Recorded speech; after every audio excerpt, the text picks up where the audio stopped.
ଭଲ ପାଏ ତୁମ ଦ୍ୱାରା ନିର୍ବାଚିତ ବୋଲି ତୁମକୁ ମୁଁ ଭୁଲି ଯାଏ ତୁମକୁ ମୁଁ भूली जाए तुम्हें मोते भल पाओ बोली तुमको भल पाए तुम द्वारा निर्वाचित बोली तुम द्वारा निर्वाचित बोली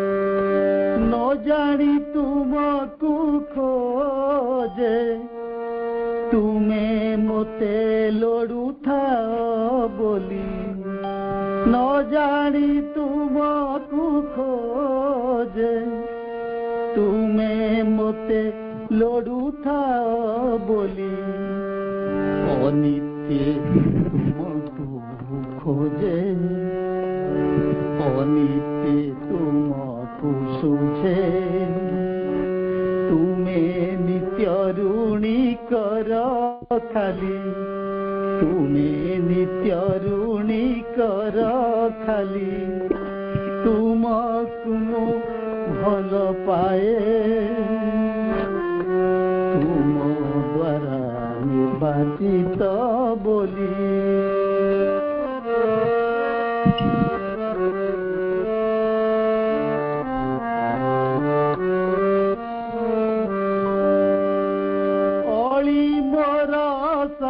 नाही जहाँ चाहे भरी दिया बोली अली मोरा सरे नाही जहाँ चाहे भरी दिया बोली तथापि मु कली नाही तथापि मु कली नाही तुम दिया कुबेर झुली तुम दिया कुबेर झुली तुमको मु भल पाए तुम द्वारा निर्वाचित बोली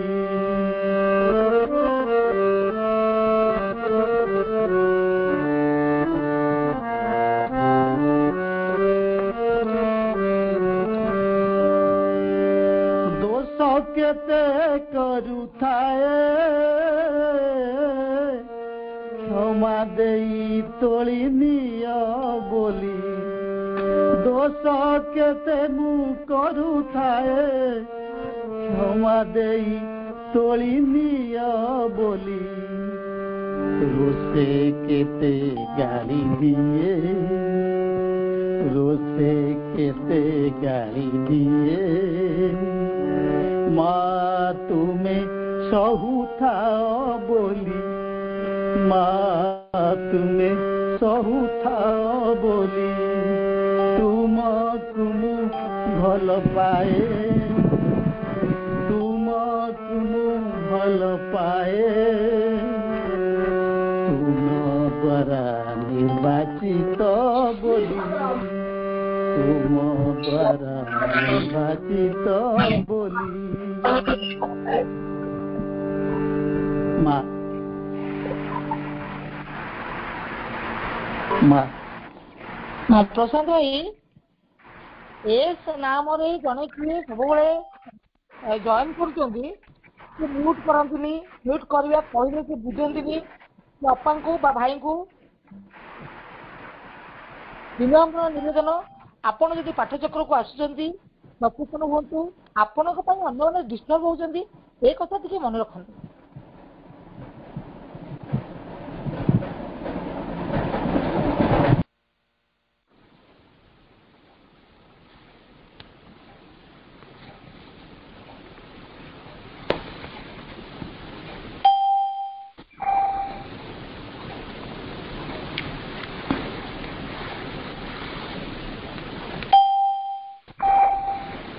बर्तमान मु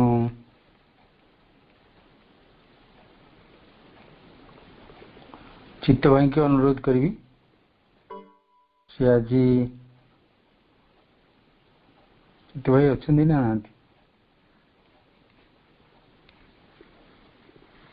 राधाकांत को वंदना गाय को राधाकांत भाई आसवा कथा आज ठीक अच्छे कुनी तुम ना गोटे वंदना गाओ आज बुधवार हाँ सोम मंगल बुध रवि सोम मंगल ना रवि सोम मंगल 3 दिन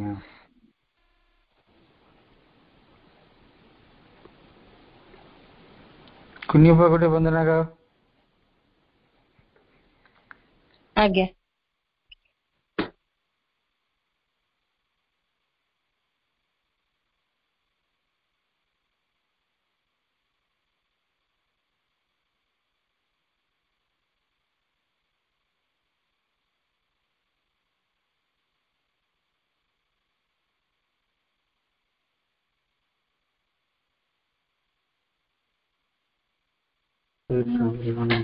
माँ हे अन्तरात्म अन्तरे मम नित्यनिवासी दुःखहरि हे अन्तरात्म अन्तरे मम नित्यनिवासी दुःखहरि परम सीम चिरानुपमा परम सीम चिरानुपमा आशिष धरारे अवतरी हे अन्तरात्म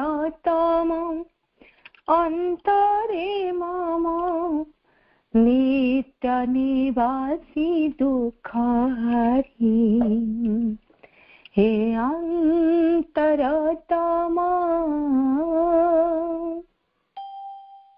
जीवन सागर बेला भुई परे आंखिछि से दुई पाद नीरवरे जीवन सागर बेला भुई परे आंखिछि से दुई पाद नीरवरे कामनारे घन उताल तरंगे कामनारे घन उताल तरंगे उद्धारी धारी च कृपा करी हे अन्तरात्म अन्तरे मम नित्यनिवासी दुःखहरि हे अन्तरात्म घेरिअछि घोर अज्ञान तिमिर बन्दिए मन पराण शरीर घेरिअछि घोर अज्ञान तिमिर बन्दिए मन पराण शरीर नेइछ जडाई देउछ कढाई नेइछ जडाई देउछ कढाई नित्य नियत हात धरी हे अन्तरात्म अन्तरे मम नित्य निवासी दुःखहरि हे अन्तरात्म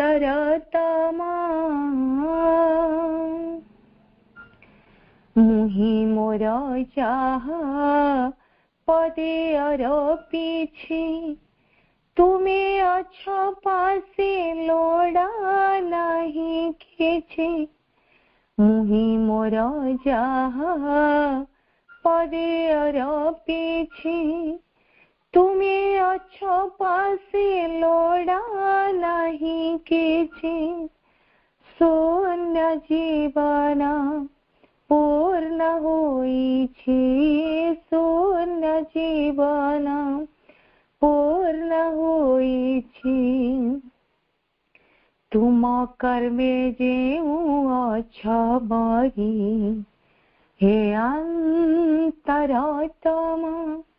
अंतरे मम नित्य निवासी दुख हरि हे अंतरतम अंतरे मम नित्य निवासी दुख हरि परम सीम चिरानुपम परम सीम चिरानुपम आशीर्षधर रे अवतरी हे अंतरतम अंतरे मम नित्य निवासी दुख हरि हे अंतरतम मां।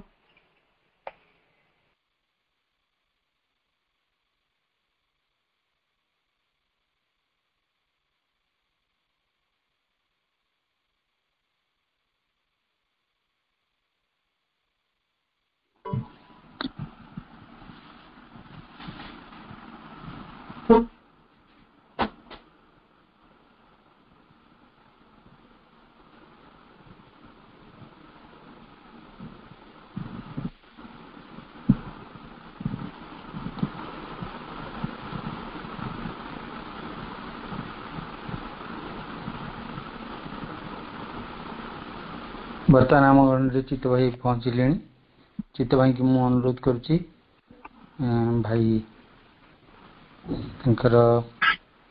क्लास आरंभ करी भाई।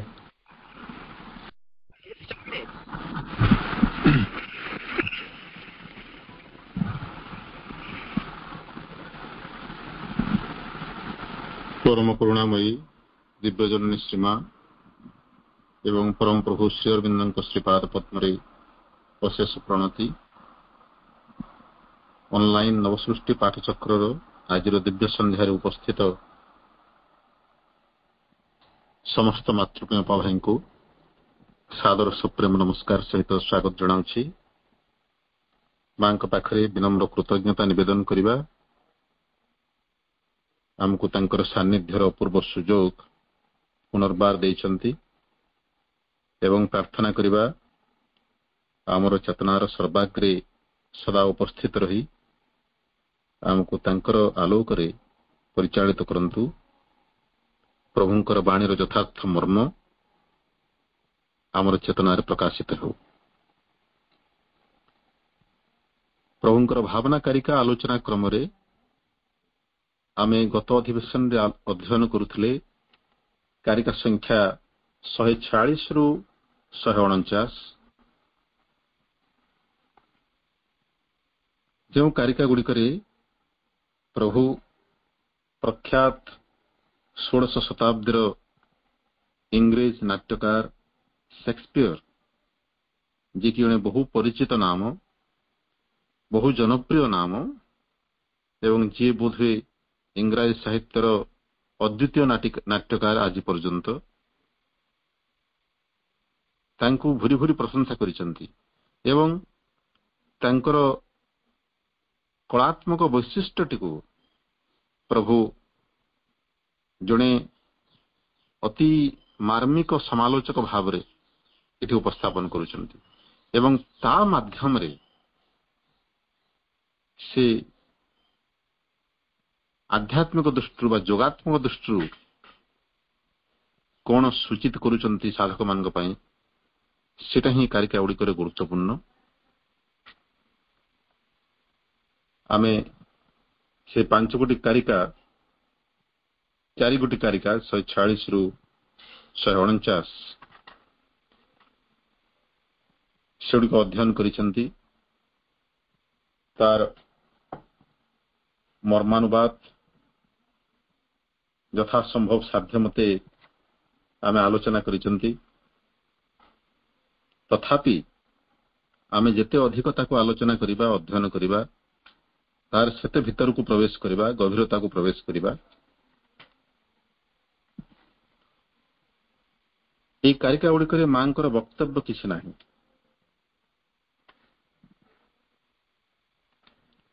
परवर्ती कारिका 150 रे मांकर जो वक्तव्य ताहा ए कारिका गुडी को प्रति तिर्जक भावरे प्रयोज्य होउची।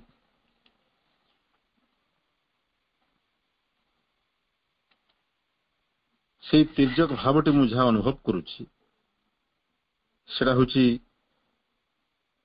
जणे केबे हेले अन्य को अंध भावरे अनुसरण करी बा इमिटेट करी इमिटेशन जो शब्दटे इंग्राजी रे इमिटेशन रो अर्थ होची अंध भावरे अनुकरण करिबा निजर कौनसी प्रकार बुद्धि वृत्ति प्रयोग न करी अपरर गुण चालीचलन आचार व्यवहार उपस्थापना शैली ये सब थरु कौनसी गोटिए बा सब किछि को अंध भावरे अनुकरण करि जिबा एवं तदनुଯାୟୀ निजको उपस्थापन करिबा एटा होची इमिटेशन। इमिटेशन मनुष्यर गोटे अन्यतम स्वभाव बा स्वभावर अन्यतम वैशिष्ट्य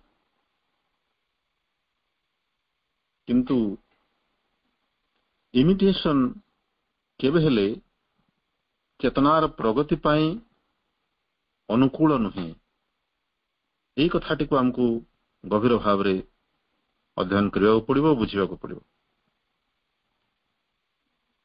अंध अनुकरण केतेबेले चेतनार प्रगति रे सहायक नुहे।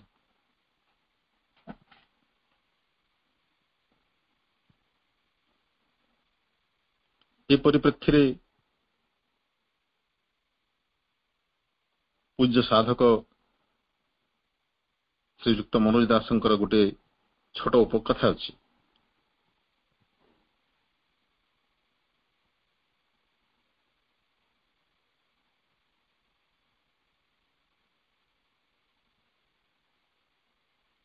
थरे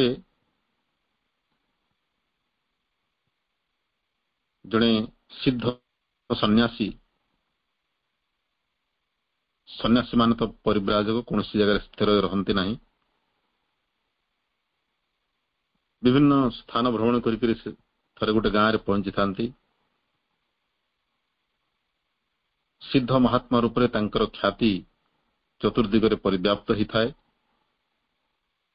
समस्ते तांकु निज निजर दुख जनाऊ था विभिन्न समस्यार समाधान निमंते प्रार्थना करुथांती। सिद्ध महात्मा जनक यथा संभव सेमानकर समस्यार समाधान करुथांती बा आवश्यक उपदेश प्रदान करुथांती। जने भद्र महिला सेठार उपस्थित होइकरी तांकर समस्या उपस्थापन कले एवं महात्मा सहायता पे प्रार्थना कले। समस्या कौन ये से निसंतान कौन कले तांकर संतान हबो। सिद्ध महात्मा हुए तो आशीर्वाद कले तांकर मनस्कामना पूर्ण हो पारे। सिद्ध महात्मा तांकु परामर्श बा उपदेश दवा आଳରେ तांकर निजर कहानीटी वर्णना कले तांको आगरे। से कहिले बहु वर्ष तले एमती जने भद्र महिला जने सिद्ध महात्मा पाखक जाई तांको संतान पई प्रार्थना करथिले। किंतु से हठात तांको भेटी नाहंती। जेतेले से सुनियो पाइले गोटे अमुक जगार महात्मा अछंती से स्थान को जीवा बेलू महात्मा सेठू चली जाइछन्ती अन्यत्र। सेतेबेले मोटर गाड़ी व्यवस्था नथला चाली करी जिबे किंबा बलद गाड़ी रे। से महिला जनक पुणी चाली चाली अनेक क्रोश दूरता अतिक्रम करी परवर्ती स्थान पहुंचला महात्मा पुणी चली जाइछन्ती आ गोटे जगह। एमती 3-4 थर तांकर अनुधावन कला परे जेतेबेले तांकर दर्शन पाइले सेतेबेलକୁ तांकर प्राय अर्धाधिक बल ह्रास हो जाइछि, अत्यंत क्षीण दुर्बल हो पड़िछन्ति। सेभଳି अवस्थारे से महात्मा पाद तले साष्टांग पड़गले और प्रणिपात कले और उपहार स्वरूप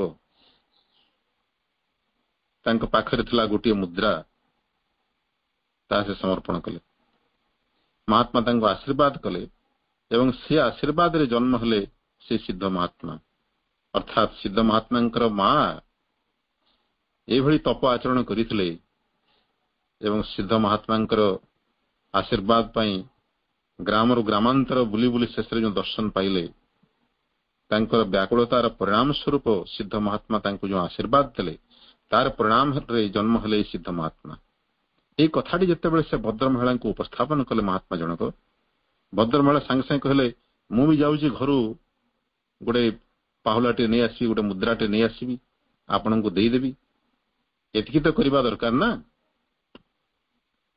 महात्मा हसिले और कहले ना ना सेरा यथेष्ट नुहे,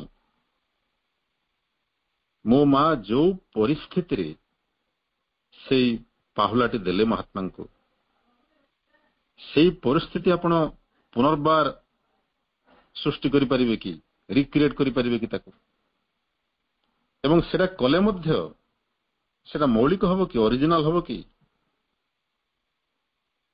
मो मां को पाखरे कोनोसी उदाहरण नथिला किंतु आपन पाखरे उदाहरण अछि, आपण ताको अंध भाव अनुकरण कले सेरा आपनकर आत्मार व्याकुलता केमती हो। अंध अनुकरण केबे हेले भगवान के पाखरे निवेदित गोटे आंतरिक प्रार्थना रूप निये नहीं। अन्य जने जेमती करूची बोली मुझे सेमती करिबी सेटा मोर निजस्व केमती हला।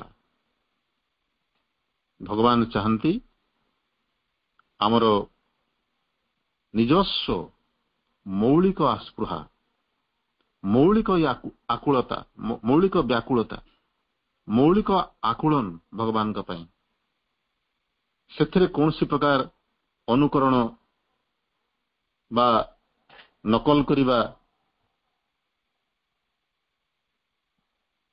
कौनसी प्रकार चालाकी सेथरे चलिबो नाही। भगवान निर्बोधन हंती जैसे से कौन से साधारण एमती नेता व विशिष्ट व्यक्ति व मनुष्य नुहंती जे कि चालाकी एवं मौलिक व्याकुलता भितर पार्थक्य बुझी पारे। जोटा अनुकरण से आंतरिकता न थाए, से भावटी न थाए एवं भावर उत्तर दियंती भगवान जेहेतु से भावग्राही, भाव को निकट से अभाव को दूर। तेणु महात्मा जनक से भद्र महिला कहबार तात्पर्य है जदि आपण निजे आंतरिकतार सहित किसी प्रार्थना करि थांते ताहले होतो किसी उत्तर मिली थांता, किंतु जेहेतु आपणकर एठी आंतरिकता नहीं तेणु से परोक्षर सूचाई देले से भगवान कृपार अधिकारी नुहंती। हुए तो तांको आहुरी अनेक काल अपेक्षा करने पड़ पारे तांको भितर यथार्थ आंतरिकतार भावटी जाग्रत हवा पाई। एई प्रसंगटी मु एथिपाई उपस्थापन कली जे जो अनन्य गुणटी पाई, जो अनन्य प्रतिभाटी पाई परम प्रभु एते प्रशंसा करिसंती एवं तांको गोटे महत्व देइसंती। सेटा होची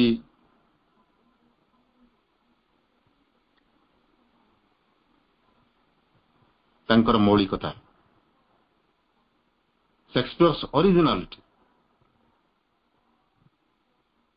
जदिओ शेक्सपियर निजे से प्रवादर स्रष्टा, art holds a mirror of to nature, कला होची ପ୍ରକୃତିର ଦର୍ପଣ, ପ୍ରକୃତିକୁ ପ୍ରତିଫଳିତ କରିବା କଳାର ଧର୍ମ। ତଥାପି କଳା ଯଦି ବାସ୍ତବ କଳା ସେଟା ହେଇଥାଏ, ପ୍ରକୃତିକୁ ଅନ୍ଧ ଭାବରେ ଅନୁକରଣ କରେ ନାହିଁ, ଅନ୍ଧ ଭାବରେ ପ୍ରତିଫଳିତ କରେ ନାହିଁ। ଦର୍ପଣ ଯେମିତି କରେ ଅବିକଳ ପ୍ରତିଫଳନ ସେମିତି କରେ ନାହିଁ। ପ୍ରତ୍ୟେକ ପ୍ରତିଫଳନରେ ସାମଞ୍ଜସ୍ୟ ତ ଅବଶ୍ୟ ଥିବ, କିନ୍ତୁ ଥିବ ଗୋଟେ ଅନନ୍ୟ ବୈଶିଷ୍ଟ୍ୟ, ଗୋଟେ ୟୁନିକ୍ ଡିଫରେନ୍ସ ବା ୟୁନିକନେସ୍ କୁହାଯାଇପାରେ, ଯାହାଦ୍ୱାରା ସେଇ ଚରିତ୍ରଟି ତାର ସମତୁଲ ଅନ୍ୟ ଚରିତ୍ରଙ୍କ ଠାରୁ ଟିକେ ଭିନ୍ନ ହେଉଥିବ। ତେଣୁ ସେକ୍ସପିୟରଙ୍କର କୌଣସି ଚରିତ୍ର ଅନ୍ୟ ଗୋଟେ ଚରିତ୍ରର ଅନ୍ଧ ପ୍ରତିଫଳନ ନୁହନ୍ତି, ଅନ୍ଧ ଅନୁକରଣ ନୁହନ୍ତି, କିମ୍ବା ଅନ୍ୟ କୌଣସି ନାଟ୍ୟକାର ବା କଥାକାର ବା ସାହିତ୍ୟିକର ସମତୁଲ୍ୟ ଚରିତ୍ରର ଗୋଟେ ବ୍ଲାଇଣ୍ଡ ରେପ୍ଲିକା ନୁହନ୍ତି, ଗୋଟେ ଏକ୍ଜାକ୍ଟ ରେପ୍ଲିକା ନୁହନ୍ତି ସେକ୍ସପିୟରଙ୍କର ଚରିତ୍ର ମାନେ। ସମସ୍ତଙ୍କ ଭିତରେ ରହିଛି ଗୋଟେ ବୈଶିଷ୍ଟ୍ୟ ଯୋଉଟା କି ସେମାନଙ୍କୁ ପୃଥକ କରୁଛି, ଏବଂ ସେଇ ବୈଶିଷ୍ଟ୍ୟ ଥିବା ସତ୍ତ୍ୱେ ସେମାନେ ଏଥିପାଇଁ ୟୁନିଭର୍ସାଲ ବା ବିଶ୍ୱଗତ ଚରିତ୍ର, ସମସ୍ତେ ତାଙ୍କୁ ପରିଚିତ ଲାଗନ୍ତି, ସେ ଚରିତ୍ର ମାନଙ୍କ ସହିତ ଏକାତ୍ମତା ସ୍ଥାପନ କରିପାରନ୍ତି ଏଇଥିପାଇଁ ଯେ ସେମାନଙ୍କ ଭିତରେ ଯେଉଁ କମନ ଗୁଣ ଗୁଡିକ ଅଛି, ସାଧାରଣ ଗୁଣ ସବୁ,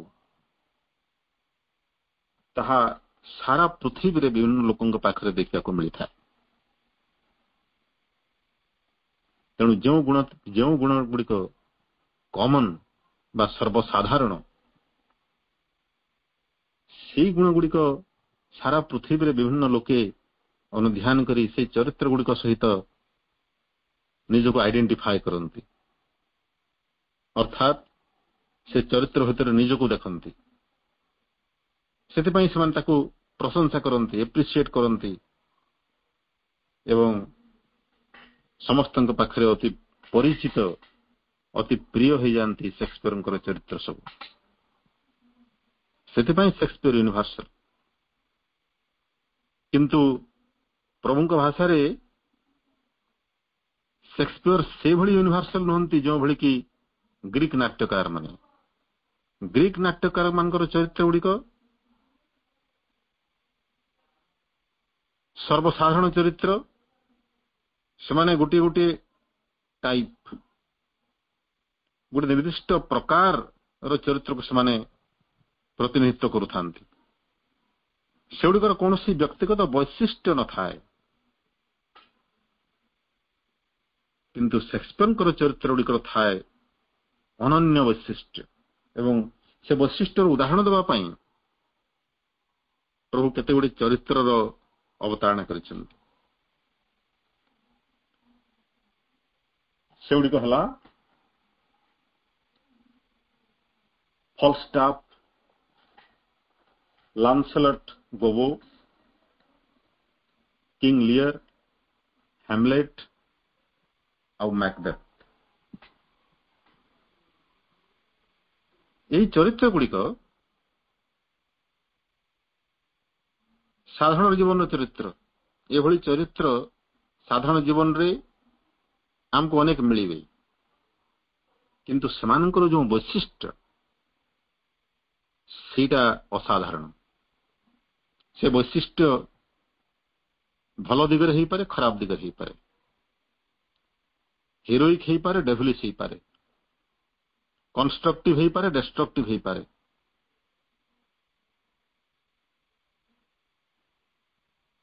ଯେମିତି ଆମେ ଦେଖିବା ମ୍ୟାକବେଥ, ସେକ୍ସପିୟରଙ୍କର 4ଟି ମୁଖ୍ୟ ବ୍ୟୋଗାନ୍ତକ ନାଟକ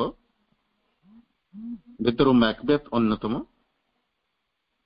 ଅନ୍ୟ 3ଟି ହେଲା ହ୍ୟାମଲେଟ, କିଙ୍ଗ ଲିୟର ଆଉ ଅଥେଲୋ।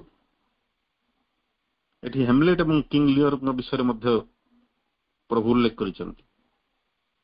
ଏଗୁଡିକ ସେକ୍ସପିୟରଙ୍କର ବ୍ୟୋଗାନ୍ତକ ନାଟକ, ଏବଂ ସେକ୍ସପିୟରଙ୍କର ବ୍ୟୋଗାନ୍ତକ ନାଟକ ବେଶୀ ପ୍ରସିଦ୍ଧ ତାଙ୍କର ମିଳନାନ୍ତକ ନାଟକ ଗୁଡିକ, କମେଡି ଗୁଡିକ ଅପେକ୍ଷା। ଟ୍ରାଜେଡି ଗୁଡିକ ବେଶୀ ପ୍ରସିଦ୍ଧ। ଯଦିଓ ସମାଲୋଚକମାନେ ମତ ଦିଅନ୍ତି ଯେ ସଫଳତାର ଆଧାରରେ ଆମେ ଦେଖିବାକୁ ଗଲେ ସେକ୍ସପିୟର ସଫଳ ହୋଇଛନ୍ତି ତାଙ୍କର କମେଡି ଗୁଡିକ ଦ୍ୱାରା, ଟ୍ରାଜେଡି ଗୁଡିକରେ ଏତେ ସଫଳ ହୋଇନାହାନ୍ତି। ତେବେ ସେ ଯାହା ହଉ, ତାଙ୍କର ଚରିତ୍ର ବୈଶିଷ୍ଟ୍ୟକୁ ଆମେ ଦେଖିବା, ଯାହାକି ଉଭୟ ଟ୍ରାଜେଡି ଏବଂ କମେଡିରେ ଅଭିବ୍ୟକ୍ତ ହୋଇଛି ସେକ୍ସପିୟରଙ୍କର ବିରଳ ପ୍ରତିଭା। ଏଇ ସବୁ ଚରିତ୍ର ଗୁଡିକ ସାଧାରଣ ଜୀବନରୁ ଆସିଥିବା ଚରିତ୍ର ହେଲେ ମଧ୍ୟ ସେମାନଙ୍କର ଗୋଟେ ଗୋଟେ ବୈଶିଷ୍ଟ୍ୟ ରହିଛି। ଯେମିତି ମ୍ୟାକବେଥଙ୍କର ବୈଶିଷ୍ଟ୍ୟ, ମ୍ୟାକବେଥ ଥିଲେ ଜଣେ ବୀର ଯୋଦ୍ଧା, ସ୍କଟଲ୍ୟାଣ୍ଡର ଜଣେ ସେନାପତି। ସ୍କଟଲ୍ୟାଣ୍ଡର ରାଜା ଡଙ୍କାନ ତାଙ୍କର ଅତି ବିଶ୍ୱସ୍ତ ଏବଂ ବୀରୋତ୍ତମ ସେନାପତି ହେଲେ ମ୍ୟାକବେଥ। ସେ ଥିଲେ ଅନନ୍ୟ ଦେଶପ୍ରେମୀ ଏବଂ ରାଜଭକ୍ତ। ତାଙ୍କର କୌଣସି ପ୍ରକାର ଦୁର୍ବଳତା ନଥିଲା, କିନ୍ତୁ ହଠାତ୍ ଗୋଟେ ଦୈବ ସଂଯୋଗ ବଶତଃ ତିନି ଗୋଟି ଅଶରୀରୀ ସତ୍ତା, ପ୍ରେତାତ୍ମା ବା ପ୍ରେତ ସତ୍ତା ମ୍ୟାକବେଥଙ୍କ ସମ୍ମୁଖରେ ଉପସ୍ଥିତ ହେଇକରି ତାଙ୍କୁ ବିଭ୍ରାନ୍ତ କରିଛନ୍ତି, ତାଙ୍କର ମତିଭ୍ରମ କରାଇଛନ୍ତି ଗୋଟେ ଭବିଷ୍ୟବାଣୀର ସୂଚନା ଦେଇ। ସେ ଭବିଷ୍ୟବାଣୀ ଯେ ବୀରୋତ୍ତମ ମ୍ୟାକବେଥ ଦିନେ ସ୍କଟଲ୍ୟାଣ୍ଡର ରାଜା ହେବେ।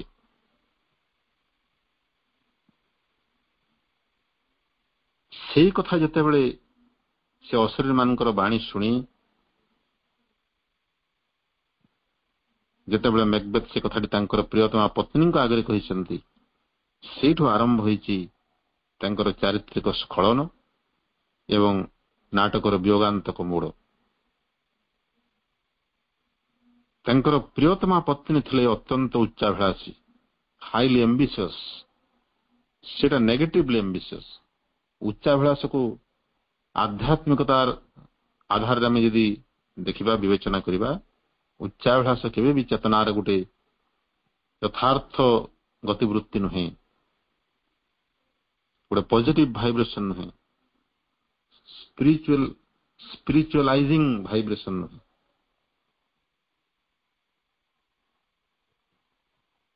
ଏବଂ ମା ବହିରେ ଯେଉଁ ଗୁଣ ଗୁଡିକ ପ୍ରତ୍ୟାଖ୍ୟାନ କରିବାକୁ ପ୍ରଭୁ ଆମକୁ କହିଛନ୍ତି, ସେ ଭିତରେ ଉଚ୍ଚାଭିଳାଷ ଅନ୍ୟତମ। ତ ସେ ଉଚ୍ଚାଭିଳାଷିନୀ ନାରୀ ଲେଡି ମ୍ୟାକବେଥ, ମ୍ୟାକବେଥଙ୍କର ପତ୍ନୀ, ସେ ତାଙ୍କୁ କୁମନ୍ତ୍ରଣ ଦେଲେ, ତୁମେ ସ୍କଟଲ୍ୟାଣ୍ଡର ରାଜା ହେବ କେମିତି? ରାଜା ତ ଅଛନ୍ତି, ଡଙ୍କାନ, ତାଙ୍କୁ ହତ୍ୟା କର ଏବଂ ସିଂହାସନକୁ ଦଖଲ କର। ଏବଂ ଯେତେବେଳେ ମ୍ୟାକବେଥ ରାଜି ହେଇନାହାନ୍ତି, ପଛଘୁଞ୍ଚା ଦେଇଛନ୍ତି, ଏମିତି ଗୋଟେ ଜଘନ୍ୟ କାର୍ଯ୍ୟ ସେ କେମିତି କରିବେ। ତାପରେ ଲେଡି ମ୍ୟାକବେଥ ତାଙ୍କୁ ବିଭିନ୍ନ ପ୍ରକାର ଭର୍ସନା କରିଛନ୍ତି। ସେ ଜଣେ ସ୍ତ୍ରୈଣ, ଭୀରୁ, କାପୁରୁଷ ବୋଲି ତାଙ୍କୁ ଭର୍ସନା କରିଛନ୍ତି, ଯଦ୍ୱାରା କ୍ଷୁବ୍ଧ ହେଇକରି ସେ ଗୋଟେ ଜଘନ୍ୟ ପଦକ୍ଷେପ ନେବା ପାଇଁ ମ୍ୟାକବେଥ ପ୍ରସ୍ତୁତ ହେଇଛନ୍ତି। ସେଠି ତାଙ୍କର ଚାରିତ୍ରିକ ସ୍ଖଳନ ଯେଉଁ ହୋଇଛି, ତାଙ୍କ ଭିତରେ ମଧ୍ୟ ସେ ଉଚ୍ଚାଭିଳାଷଟି ଜାଗି ଉଠିଛି।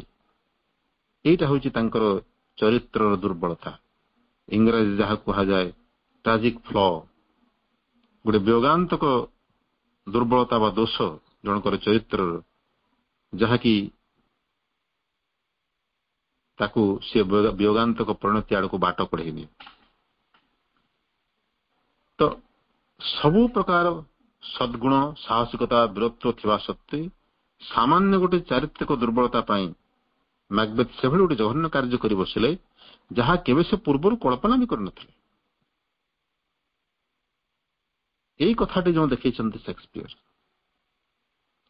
ଏଇଟା ତାଙ୍କର ଚରିତ୍ର ଉପସ୍ଥାପନାର ବୈଶିଷ୍ଟ୍ୟ।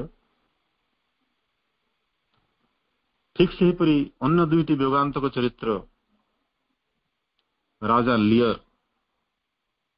ତାଙ୍କର ଅନ୍ୟତମ ବିୟୋଗାନ୍ତକ ନାଟକର ନାୟକ ଯିଏ ରାଜା ଲିୟର, ଦ କିଙ୍ଗ ଅଫ ବ୍ରିଟେନ, ବ୍ରିଟେନର ରାଜା, ଯେ କି ପୁତ୍ର ହିଁ ନଥିଲେ କିନ୍ତୁ 3ଟି କନ୍ୟା ସନ୍ତାନର ଜନକ ଥିଲେ ଏବଂ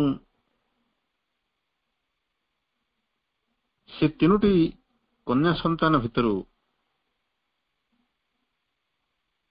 ଯିଏ ତାଙ୍କର ଅସଲ କନ୍ୟା, ତାଙ୍କର ଅସଲ ପତ୍ନୀଙ୍କ ଗର୍ଭରୁ ଜାତ କନ୍ୟା କର୍ଡେଲିଆ, ତାକୁ ସେ ଏତେ ଭଲ ପାଉନଥିଲେ ଯେତିକି ଭଲ ପାଉଥିଲେ ତାଙ୍କର ଅନ୍ୟ 2ଟି କନ୍ୟାକୁ। କର୍ଡେଲିଆ ଥିଲେ ବୟସରେ ସମସ୍ତଙ୍କଠୁ ସାନ, କିନ୍ତୁ ତାଙ୍କର ଅନ୍ୟ 2ଟି ଭଉଣୀ ଯେଉଁମାନେ କି ତାଙ୍କର ସାବତ ମାତାଙ୍କ ଗର୍ଭରୁ ଜନ୍ମ ହୋଇଥିଲେ, କିମ୍ବା ଅନ୍ୟ ଭାଷାରେ କହିଲେ ରାଜାଙ୍କର ରକ୍ଷିତା ମାନଙ୍କ ଅରସରୁ ଯେଉଁମାନେ ଜନ୍ମଗ୍ରହଣ କରିଥିଲେ, ସେମାନଙ୍କୁ ରାଜା ବେଶୀ ବିଶ୍ୱାସ କରୁଥିଲେ ଏବଂ ଭଲ ପାଉଥିଲେ। ଯେଉଁମାନେ କି ପ୍ରକୃତରେ ତାଙ୍କର ପିତାଙ୍କୁ ଆନ୍ତରିକ ଭାବରେ ଶ୍ରଦ୍ଧା କରୁନଥିଲେ। ତେଣୁ ଏଇ ଯେଉଁ ପ୍ରେମ ଓ ପ୍ରତାରଣାର କାହାଣୀ, ରାଜା ଲିଓରଙ୍କର କାହାଣୀ,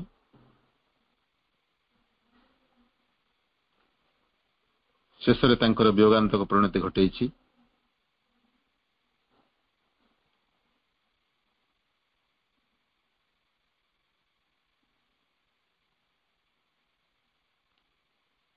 ରାଜା ଲିଓଙ୍କର ଚରିତ୍ରର ବୈଶିଷ୍ଟ୍ୟ ଯେଭଳି ଭାବରେ ନାଟ୍ୟକାର ସେକ୍ସପିୟର ଉପସ୍ଥାପନ କରିଛନ୍ତି, ପ୍ରକୃତରେ ତାଙ୍କର ଉପସ୍ଥାପନା ଶୈଳୀଟି ଅତ୍ୟନ୍ତ ବିରଳ।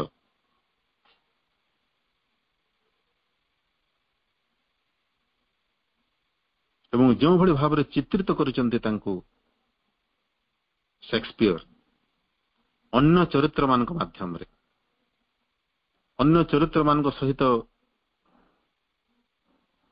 କାହାଣୀର ନାୟକ ତାଙ୍କର ବାଦାନୁବାଦ, ଭାବ ବିନିମୟ ଏସବୁ ମାଧ୍ୟମରେ ସେ ଚାରିତ୍ରିକ ବୈଶିଷ୍ଟ୍ୟଟି ଦେଖାଇ ଦେଇଛନ୍ତି ପାଠକମାନଙ୍କ ଆଗରେ। ସେହିପରି ହ୍ୟାମଲେଟ ନାଟକରେ ମଧ୍ୟ କେବଳ ଗୋଟେ ନିଷ୍ପତ୍ତିର ଅଭାବ ହେତୁ, ଯଥାର୍ଥ ନିଷ୍ପତ୍ତି ଯଥାର୍ଥ ସମୟରେ ନେଇ ନପାରିବା ହେତୁ ବିୟୋଗାନ୍ତକ ପରିଣତି ହୋଇଛି ହ୍ୟାମଲେଟଙ୍କର। ହ୍ୟାମଲେଟ ହେଉଛନ୍ତି ଡେନମାର୍କର ରାଜକୁମାର। ସେକ୍ସପିୟରଙ୍କର ଏହି ବିୟୋଗାନ୍ତକ ନାଟକର ଚରିତ୍ର ଗୁଡିକ ଉଚ୍ଚ ପଦାଧିକାରୀ, ସେନାପତି, ରାଜକୁମାର, ରାଜା। ତାଙ୍କର ଅନ୍ୟତମ ବିୟୋଗାନ୍ତକ ନାଟକ ଅଥେଲୋରେ ମଧ୍ୟ, ଯେଉଁଠି ବିୟୋଗାନ୍ତକ ପରିଣତର କାରଣ ହେଉଛି ଗୋଟେ ସନ୍ଦେହ। ଅଥେଲୋ ତାଙ୍କର ପ୍ରିୟତମା ପତ୍ନୀ ଡେଷ୍ଟିମୋନାର ଚରିତ୍ରକୁ ସନ୍ଦେହ କରିଛନ୍ତି ଏବଂ ତା ଫଳରେ ସୃଷ୍ଟି ହୋଇଛି ପାରିବାରିକ ବିଚ୍ଛେଦ, କାହାଣୀର ବିୟୋଗାନ୍ତକ ପରିଣତି। ତେଣୁ ସବୁ ସଦ୍ଗୁଣ ଭିତରେ କିଭଳି ଗୋଟେ ସାମାନ୍ୟ ଦୁର୍ବଳତା, ଚାରିତ୍ରିକ ଦୁର୍ବଳତା ଚରିତ୍ରର ଗୋଟେ ବିରାଟ ବିୟୋଗାନ୍ତକ ପରିସ୍ଥିତି ଆଡୁ ବାଟ କଢେଇ ନିଏ, ଏଇଟା ହେଉଛି ସେକ୍ସପିୟରଙ୍କର କାହାଣୀର ମୁଖ୍ୟ ଭାବଧାରା। ତାକୁ ମେନ୍ ଥିମ୍ ବା ଡୋମିନେଣ୍ଟ ଥିମ୍ ବୋଲି ଇଂରାଜୀରେ କୁହାଯାଇପାରେ। ଏବଂ ଅନ୍ୟ 2ଟି ଚରିତ୍ର ଯେଉଁ ଉଦାହରଣ ଦେଇଛନ୍ତି, ଲାନ୍ସଲଟ ଗୋବୋ ଏବଂ ଫଲଷ୍ଟାଫ, ଏଇ 2ଟା ଚରିତ୍ର ହେଉଛନ୍ତି ଟିକେ ହାସ୍ୟରସାତ୍ମକ ଚରିତ୍ର, ମୃଣାତ୍ମକ ଚରିତ୍ର। ଆମେ ଜାଣୁ ନାଟକ ଗୁଡିକରେ ପ୍ରାୟ ଜଣେ ବିଦୂଷକ ଥାନ୍ତି, ତାଙ୍କୁ ଆମେ ଇଂରାଜୀରେ ଜେଷ୍ଟର କହୁ କିମ୍ବା କ୍ଲାଉନ ବୋଲି ମଧ୍ୟ କହୁ। ଗୋଟେ ପ୍ରକାର ଜୋକର, ଯେମିତି କୌତୁକିଆ ମଜାକିଆ କଥା ଗୁଡିକ କହି ଦର୍ଶକ ମାନଙ୍କୁ ହସାଇବା ହେଉଛି ସେମାନଙ୍କର କାମ। କିନ୍ତୁ ସେମାନେ କେବଳ ଲୋକଙ୍କୁ ହସାଇବା ପାଇଁ ସେଭଳି କହନ୍ତି ନୁହେଁ, ବାହ୍ୟତଃ ତାଙ୍କର ଆଚରଣ ଲାଗିପାରେ ମୂର୍ଖତାପୂର୍ଣ୍ଣ, କିନ୍ତୁ ତାଙ୍କର ପ୍ରତ୍ୟେକଟି ଉକ୍ତି ପଛରେ ଗୋଟେ ବଳିଷ୍ଠ ଯୁକ୍ତି ଏବଂ ଗୋଟେ ଗଭୀର ଇଙ୍ଗିତ ନିହିତ ଥାଏ। ତାଙ୍କର ବାକ୍ୟ ଗୁଡ଼ିକୁ ଗଭୀର ଭାବରେ ବୁଝିଲେ ଯାଇ ଜଣେ ସେ ଇଙ୍ଗିତଟିକୁ ବୁଝିପାରିବ।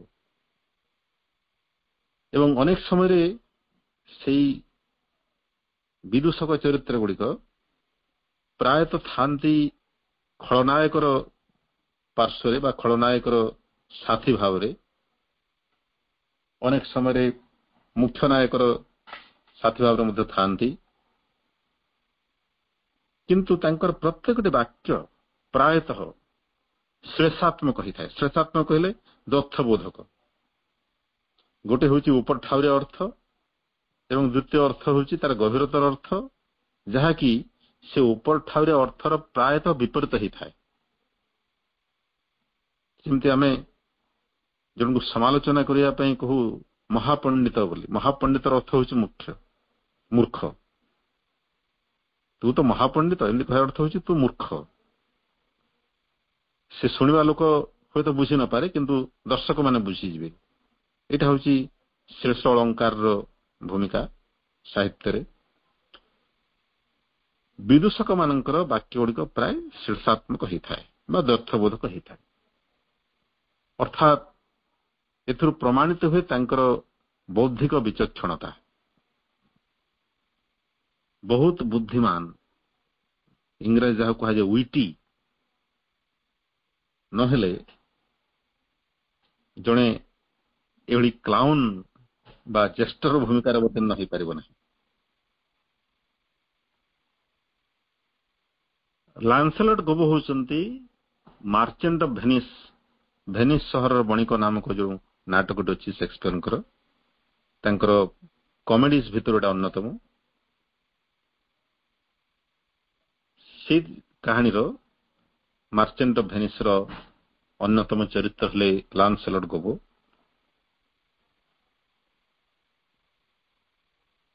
ଯିଏକି କାହାଣୀର ଯୋଉ ଖଳନାୟକ ସାଇଲକ୍ ନାମକ ଜଣେ ବ୍ୟବସାୟୀ, ଅତି ଲୋଭୀ ବଣିକ, ଯିଏକି ଲୋକମାନଙ୍କୁ କରଜରେ କିଛି ଅର୍ଥ ଦାନ କରି ବହୁ ଗୁଣରେ ସୁଧ ଆଦାୟ କରେ ଏବଂ ଲୋକଙ୍କୁ ତଳିତଳାନ୍ତ କରିକରି ନିଜେ ଅର୍ଥ ସଞ୍ଚୟ କରିବାରେ ଲାଗିଥାଏ। ଅତି ନିଷ୍ଠୁର ଚରିତ୍ର ଭାବରେ ଉପସ୍ଥାପନ କରିଛନ୍ତି ତାଙ୍କୁ ସେକ୍ସପିୟର। ତା ସହିତ ରହିଛି ଲାନ୍ସେଲଟ୍ ଗୋବୋ। କିନ୍ତୁ ଲାନ୍ସେଲଟ୍ ଗୋବୋ ଖଳନାୟକ ସହିତ ଥିବା ସତ୍ତ୍ୱେ ସେ ମଝି ମଝିରେ ଏମିତି ସବୁ ବାର୍ତ୍ତାଳାପ କରୁଛି ଯଦ୍ୱାରା ସେ ଖଳନାୟକର ଅସଲ ଚରିତ୍ରଟିକୁ ପଦାରେ ପକାଇବା ପାଇଁ ଚେଷ୍ଟା କରୁଛି, କିମ୍ବା ତାକୁ ଉଚିତ ସତ୍ୟଟିଏ ଅବଗତ କରାଇବା ପାଇଁ ଚେଷ୍ଟା କରୁଛି। ତେଣୁ ସତ୍ୟର ଜ୍ଞାନଟି ତାର ଅଛି, ଯଦିଓ କାହାଣୀରେ ତାର ଭୂମିକା ଅତି ନଗଣ୍ୟ। ସାଧାରଣତଃ ଏ ଜୋକର ମାନଙ୍କୁ, କ୍ଲାଉନ ମାନଙ୍କୁ ଆମେ କାହାଣୀରେ ଅତି ନ୍ୟୁନ ଦୃଷ୍ଟି ଦେଖିଥାଉ, ମୁଖ୍ୟ ଚରିତ୍ର ଭାବରେ ଦେଖୁନା ସେମାନଙ୍କୁ। କିନ୍ତୁ ପ୍ରକୃତରେ ସେମାନେ ସତ୍ୟକୁ ସିଧା ସିଧା ଠିକ ଭାବରେ ଅନୁଧ୍ୟାନ କରିଥାନ୍ତି ଏବଂ ତାର ଯଥାର୍ଥ ଉପସ୍ଥାପନ କରନ୍ତି, ଯଦିଓ ଗୋଟେ କୌତୁକପୂର୍ଣ୍ଣ ଭାବରେ। ତେଣୁ ଯଦିଓ ଏଭଳି ଚରିତ୍ର ଆମେ ବହୁତ ପାଇବା ବିଭିନ୍ନ ନାଟକରେ, କିନ୍ତୁ ସମ୍ପୂର୍ଣ୍ଣ ରୂପେ ଗୋଟେ ଲାନ୍ସେଲଟ୍ ଗୋବୋ ଆଉ କୌଣସି ଜାଗାରେ ପାଇବା ନାହିଁ। ସେଇଟା କହିଛନ୍ତି ସେକ୍ସପିୟର। ତାଙ୍କର କାରିକା ସଂଖ୍ୟା 148 ଏବଂ 49ରେ।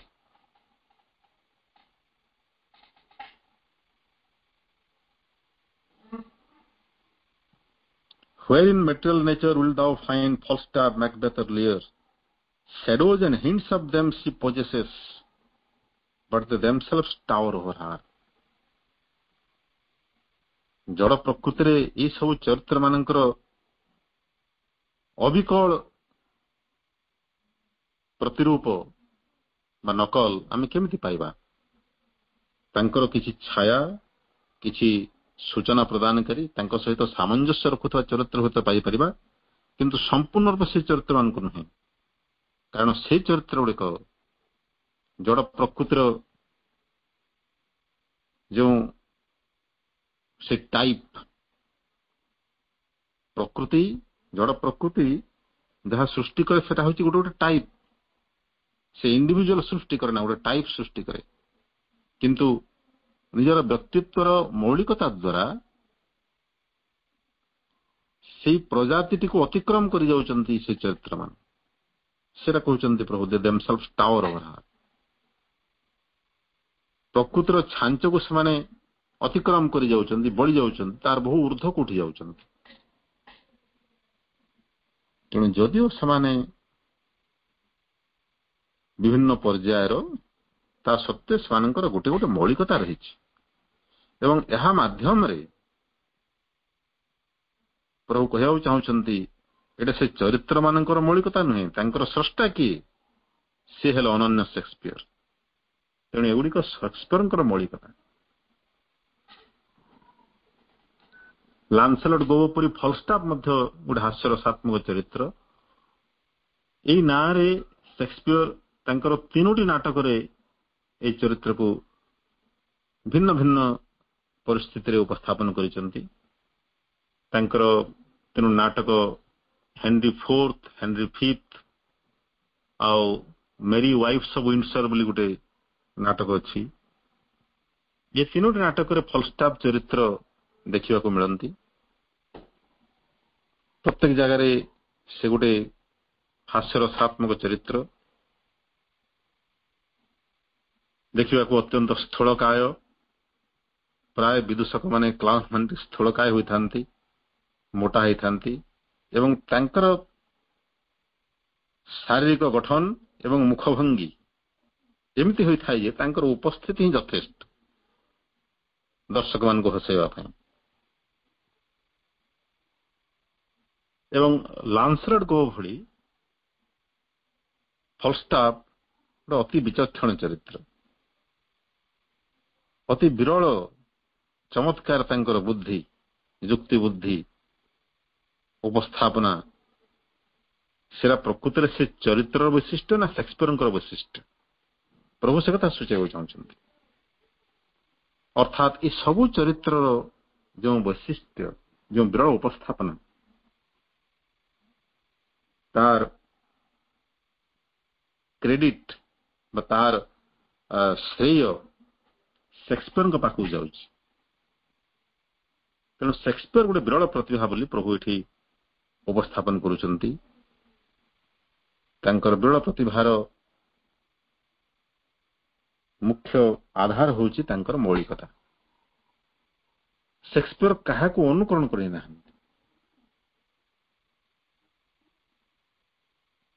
निजे निज ऊपर निर्भर करी जहाँ तांको भितरु मौलिक सृजन ताही उपस्थापन करिसंती तेणु मु जहाँ बुझुची ए कारिका गुड़िक प्रभुंकर वक्तव्य जे जोग साधना रे साधक मन पे एटा गोटे गुढ़ वार्ता हो पारे प्रभुंकर इंगित हो पारे किंबा न हो पारे मु जहाँ बुझली सब न आपण पाखे उपस्थापन करने इच्छा करुच्ची जोग साधना रे अनुकरण चले ना आमे भावटी केमती अनुकरण करिबा जनकर बाह्य आचरण अनुकरण कले पश्चात रे थिबा भावटी कोन हम अनुकरण करि परिबा से संपूर्ण परिस्थिति को अनुकरण करि परिबा जो परिप्रेक्षी रे जने मोर पूर्वसूरी साधक जे भली आचरण कले तेणु साधक मानक पय एटा गोटे इंगित केही जने गृह त्याग करी संसार पलायन करी हिमालय रे साधना कले एवं सिद्धि लाभ कले मु भी तांको अनुसरण करी हिमालय जीवी प्रकृति रे सी जो हिमालय जाइथिले सी कहा को अनुसरण करी जाइथिले ना निजे आत्मार प्रेरणा प्रेरित होकर जाइथिले सेटा गुरुत्वपूर्ण कहारी को अनुसरण करबा द्वारा मो आत्मार प्रेरणा कार्य करू नाही एवं आत्मार प्रेरणा द्वारा परिचालित न होगा पर्यंत प्रकृति साधकर साधना आरंभ ही नहीं कहले चले ଆମେ ବର୍ତ୍ତମାନ ଯାହା ସବୁ କରୁଛୁ, ଯଦି ଆମେ ବା ଯେ ପର୍ଯ୍ୟନ୍ତ ଆମେ ଆତ୍ମାର ଡାକ ଶୁଣିପାରି ନାହାନ୍ତି ସେ ପର୍ଯ୍ୟନ୍ତ କେବଳ ସେଥିପାଇଁ ନିଜକୁ ପ୍ରସ୍ତୁତ କରୁଛନ୍ତି, ଆତ୍ମାର ଡାକଟି ଶୁଣିବା ପାଇଁ ପ୍ରସ୍ତୁତ କରିଛନ୍ତି। ଏବଂ ଆତ୍ମାର ଡାକ ଯେତେବେଳେ ଶୁଣିବା ତାଙ୍କର ଇଙ୍ଗିତ ଅଭ୍ରାନ୍ତ ଏବଂ ସିଏ କାହାକୁ ଅନୁସରଣ କରିବାର ପ୍ରଶ୍ନ ଉଠୁନାହିଁ। ଯାହା ଆମର ଚେତନା ପାଇଁ ଯଥାର୍ଥ ଆବଶ୍ୟକ ତାହା ହିଁ ସେ ଆମକୁ ପ୍ରେରଣା ଦେବେ। ତାଙ୍କର ବାଣୀ ଶୁଣିବା ପାଇଁ ଯାବତୀୟ ପ୍ରସ୍ତୁତି ବର୍ତ୍ତମାନର ଯୋଗ ସାଧନା। ଏବଂ ଯେଉଁମାନେ ସେ ବାଣୀ ଶୁଣି ସାରିଛନ୍ତି ସେମାନଙ୍କ ପାଇଁ ଆଉ କୌଣସି ସମସ୍ୟା ନାହିଁ, କୌଣସି ଦ୍ୱନ୍ଦ୍ୱ ନାହିଁ। ସେମାନେ ସିଧା ସିଧା ତାଙ୍କର ଲକ୍ଷ୍ୟ ମାର୍ଗରେ ଆଗେଇ ଯିବେ। ବର୍ତ୍ତମାନ ଟିକେ ଅନୁଧ୍ୟାନ କରିବା ପୂଜ୍ୟ ମନୋଜ ଦାସଙ୍କର ବକ୍ତବ୍ୟ କାରିକଗୁଡ଼ିକ ସମ୍ପର୍କରେ।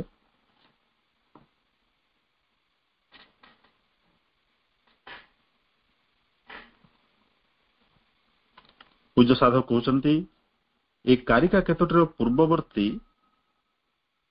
ତିନୋଟି କାରିକାରେ ଶ୍ରୀଅରବିନ୍ଦ ଦର୍ଶାଇଥିଲେ ଯେ ସ୍ଥୂଳ ବାସ୍ତବତାକୁ ତୁଚ୍ଛ ପ୍ରତିଫଳନ କରିବା କଳାର ଧର୍ମ ହୋଇପାରେ ନା।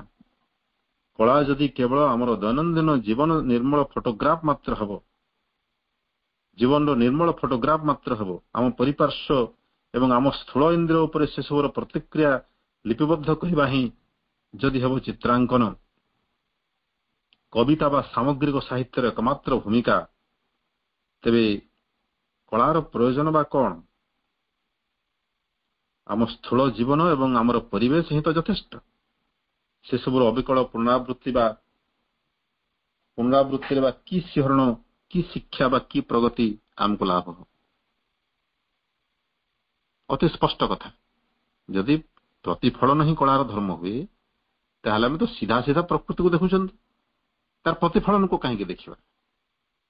ପ୍ରକୃତରେ এই ବାହ୍ୟ ପ୍ରକୃତି ଭିତରେ ଲୁକ୍କାୟିତ ଜୀବନର ସତ୍ୟଟି ଯେଉଁ ସାହିତ୍ୟକୁ ଉପସ୍ଥାପନ କରେ ସେଇଥିରେ ହିଁ ସାହିତ୍ୟିକ କୃତିର ମର୍ଯ୍ୟାଦା ନିହିତ।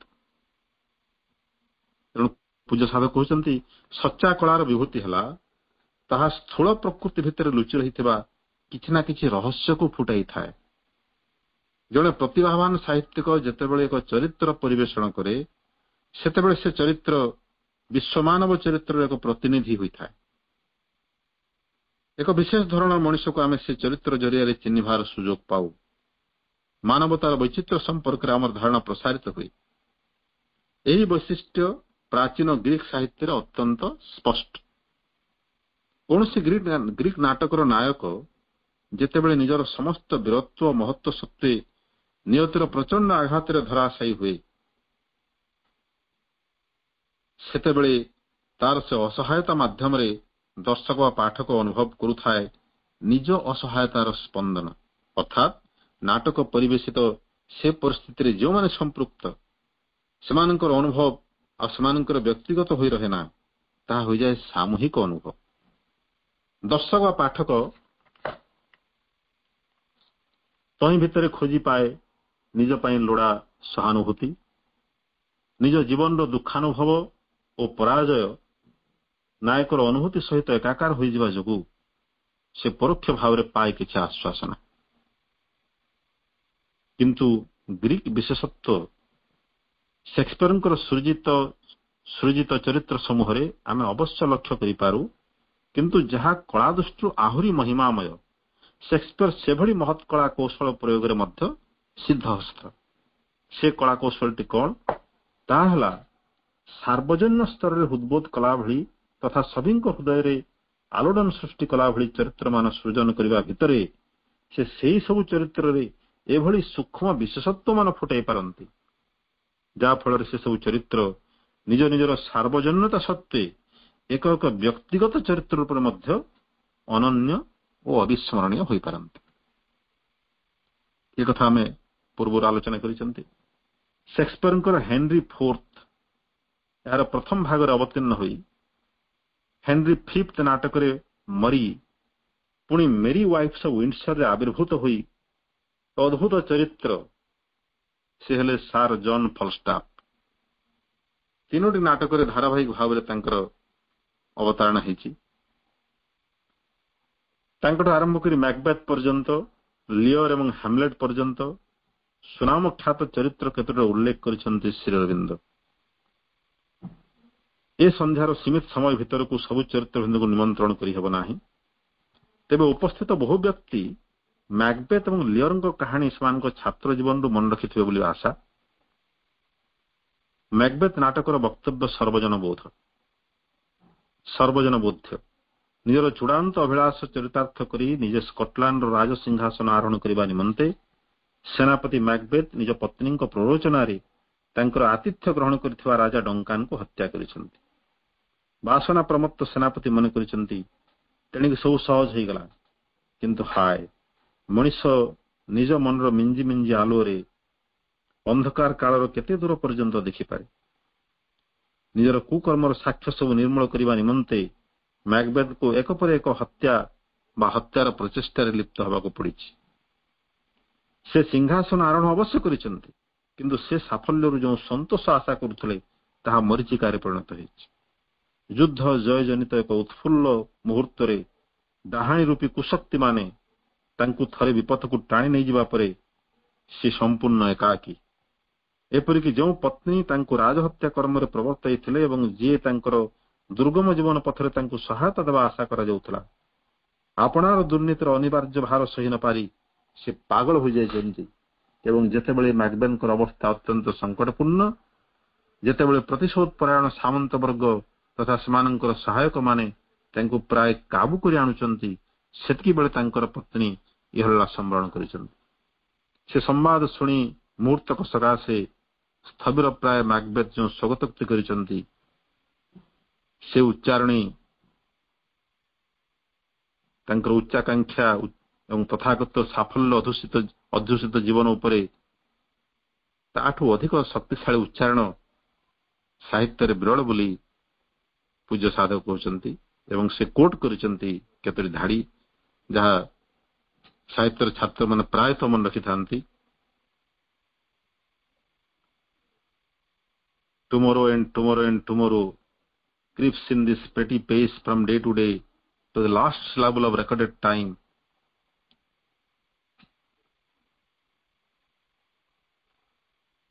Out, brief candle, life is but a walking shadow, a poor player that struts and freights his hour upon the stage, and then is heard no more. It is a tale told by an idiot, full of sound and fury, signifying nothing. शेक्सपियरଙ୍କୁ ତାଙ୍କର ଅନନ୍ୟ ପ୍ରତିଭାର ଉଦାହରଣ ଦେଲାବେଳେ ଏହି କେତୋଟି ଧାଡି ପ୍ରାୟତଃ ଉଦ୍ଧାର କରାଯାଇଥାଏ। ତେଣୁ ଏହି କାହାଣୀରେ शेक्सपियर ଯାହା ଦର୍ଶାଇବାକୁ ଚାହିଁଛନ୍ତି ଯେ ମ୍ୟାକବେଥ୍ର ଚରିତ୍ର ନିଜସ୍ୱ ବିପୁଳ ବିଶେଷତ୍ୱରେ ଅଳଙ୍କୃତ। ସେ ଭୁଲ କରିଛି ବୋଲି ବୁଝିପାରିଛି, କିନ୍ତୁ ସଂଗ୍ରାମ ଭିତର ଦେଇ ନିଜର ଅପରାଧର ପ୍ରାୟଶ୍ଚିତ କରିବାକୁ ସେ ବଦ୍ଧପରିକର। ତାର ବ୍ୟକ୍ତିତ୍ୱ ଜଣେ ମାମୁଲି ଲୋଭୀ ଅପରାଧୀର ବ୍ୟକ୍ତିତ୍ୱ ନୁହେଁ। ନିଜର ଦୁର୍ବଳତା ସହିତ ଅତିଭୌତିକ କୁଶକ୍ତି ସମୂହର ଚକ୍ରାନ୍ତର ମିଶ୍ରଣରେ ନିଜ ଉପରକୁ ଅଭିଶାପଟା ଓଟାରି ଆଣିଥିବା ଜଣେ ହତଭାଗ୍ୟ କିନ୍ତୁ ବର୍ଦ୍ଧିଷ୍ଣୁ ଚେତନା ସମ୍ପନ୍ନ ହତବମ୍ବ ଦାର୍ଶନିକର ବ୍ୟକ୍ତିତ୍ୱ। ତେଣୁ ମ୍ୟାକବେଥ୍ ଗୋଟେ ଟ୍ରାଜେଡି, ଗୋଟେ ବ୍ୟଙ୍ଗାତ୍ମକ ନାଟକ, ଯେହେତୁ ଏହା ଏକ ଉତ୍ତମ ମଣିଷର ପତନର କାହାଣୀ।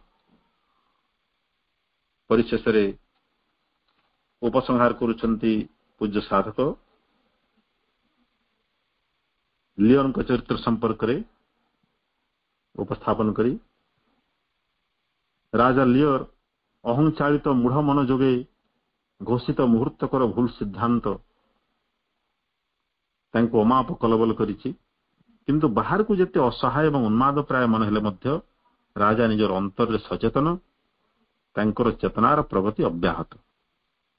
ଘନ ବର୍ଷଣ ପୀଡ଼ିତ ଅପନ୍ତରାରେ ଭ୍ରାମ୍ୟମାଣ ରାଜା ଉପଲବ୍ଧି କରୁଛନ୍ତି ଯେ ରାଜ୍ୟଭୋଗ କଲାବେଳେ ଏମନ୍ତ ଭୀଷଣ କାଳରାତ୍ରିରେ କୁଟୀରାଶ୍ରିତ ତାଙ୍କର ଅସଂଖ୍ୟ ଦରିଦ୍ର ପ୍ରଜାମାନେ କେତେ ଯନ୍ତ୍ରଣା ପାଉଥିବେ, ସେ କଥା ସେ ଥରେ ମଧ୍ୟ ଚିନ୍ତା କରିନାହାନ୍ତି। କିନ୍ତୁ ନିଜର ସେହି ଦୁର୍ଭୋଗ ଭିତରେ ତାଙ୍କର ବୋଧ ଶକ୍ତି ପ୍ରସାରିତ ହୋଇଯାଉଛି। କାହାଣୀଟି ଏକ କାଳାତୀତ ସତ୍ୟ ଉପସ୍ଥାପନ କରିବା ସଙ୍ଗେ ସଙ୍ଗେ ତାର ମୁଖ୍ୟ ଚରିତ୍ର ଯେଉଁ ବ୍ୟକ୍ତିଗତ ବିଶେଷତ୍ୱର ସ୍ୱାକ୍ଷର ରଖିଯାଇଛନ୍ତି ତାହା ହିଁ ସେକ୍ସପିୟରଙ୍କୁ ଦେଇଛି ଏକ ପ୍ରଚଣ୍ଡ ପ୍ରତିଭାଧର ନାଟ୍ୟକାରର ଅପରାଜୟ ଆସନ। ତେଣୁ ଏଇଟା ହଉଛି କାହାଣୀର କ୍ଷମା କରିବେ କାରିକା ଗୁଡିକର ମର୍ମ। ଚରିତ୍ରର ବୈଶିଷ୍ଟ୍ୟ ଉପସ୍ଥାପନ କରିବା ମାଧ୍ୟମରେ ଅନନ୍ୟ ନାଟ୍ୟକାର ସେକ୍ସପିୟର ନିଜର ବୈଶିଷ୍ଟ୍ୟ ହିଁ ଉପସ୍ଥାପନ କରୁଛନ୍ତି ଦର୍ଶକ ସମାଜ ଆଗରେ, ଯୋଉଟା ତାଙ୍କର ଅନନ୍ୟ ଉପହାର ସାହିତ୍ୟର ଛାତ୍ରମାନଙ୍କୁ, ପାଠକମାନଙ୍କୁ ଏବଂ ପ୍ରଭୁଙ୍କର କାହାଣୀର ଏହି କାରିକା ଗୁଡିକର ସେକ୍ସପିୟରଙ୍କର ନାଟକ ମାଧ୍ୟମରେ এই ଯେଉଁ କାରିକା ଗୁଡିକ ପ୍ରଭୁ ଉପସ୍ଥାପନ କରୁଛନ୍ତି ତାଙ୍କର ମୁଖ୍ୟ ବକ୍ତବ୍ୟ ଯାହା ମୁଁ ଅନୁଭବ କରୁଛି ସେଟା ହେଲା ଭଗବାନଙ୍କ ପ୍ରତି ଆମର ବ୍ୟାକୁଳତା, ଆମର ନିଷ୍ଠା ଯେମିତି ଆନ୍ତରିକ ହୁଏ ସେଟା ଅନ୍ୟ କୌଣସି ମହାପୁରୁଷଙ୍କର ଜୀବନର ଅନ୍ଧ ଅନୁକରଣ ନ ହୁଏ। ଆମେ ତାଙ୍କର ଆଦର୍ଶକୁ ଅନୁସରଣ କରିବା ଏଥିପାଇଁ କେବଳ ଗୋଟେ ପ୍ରେରଣା ଏବଂ ଉତ୍ସାହ ଗ୍ରହଣ କରିବା ପାଇଁ, କିନ୍ତୁ ସାଧନା ତା ନିଜକୁ କରିବାକୁ ପଡିବ। ନିଜ ଭିତରେ ଭକ୍ତିର ଭାବଧାରା ନିଜେ ହିଁ ଉତ୍ସାହିତ କରିବାକୁ ପଡିବ। ସେଥିପାଇଁ ସାଧନାରେ ଅତ୍ୟନ୍ତ ନିଷ୍ଠା, ଅଧ୍ୟବସାୟ, ଭଗବତ ବିଶ୍ୱାସ ଏସବୁ ଆବଶ୍ୟକ। ଆମେ ପ୍ରାର୍ଥନା କରିବା ମା ଭଗବତୀ ଆମକୁ ସେ ଦିଗରେ ସହାୟତା କରନ୍ତୁ। ମାଙ୍କର ଆଲୋକରେ ଆମର ଚେତନା ଅଧିକରୁ ଅଧିକ ଶୁଦ୍ଧତା ପ୍ରାପ୍ତ ହଉ, ଆମ ଭିତରେ ମୌଳିକ ଆସ୍ପୃହାଟି ଜାଗ୍ରତ ହଉ। ଏହି ପ୍ରାର୍ଥନା ସହିତ ଆଜିର ଅଧ୍ୟୟନ କାର୍ଯ୍ୟକ୍ରମକୁ ବିରାମ ଦେବା। ସମସ୍ତ ଭାଇଙ୍କୁ ଅଶେଷ ଧନ୍ୟବାଦ। ମାଙ୍କ ପାଖରେ ବିନମ୍ର କୃତଜ୍ଞତା। ବନ୍ଦେ ମାତରମ୍।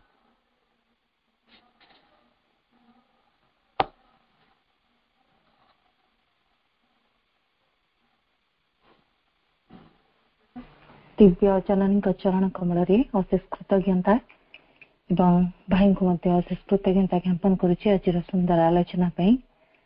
ବର୍ତ୍ତମାନ ଆମେ ପାଠଚକ୍ରର ଶେଷ ପର୍ଯ୍ୟାୟରେ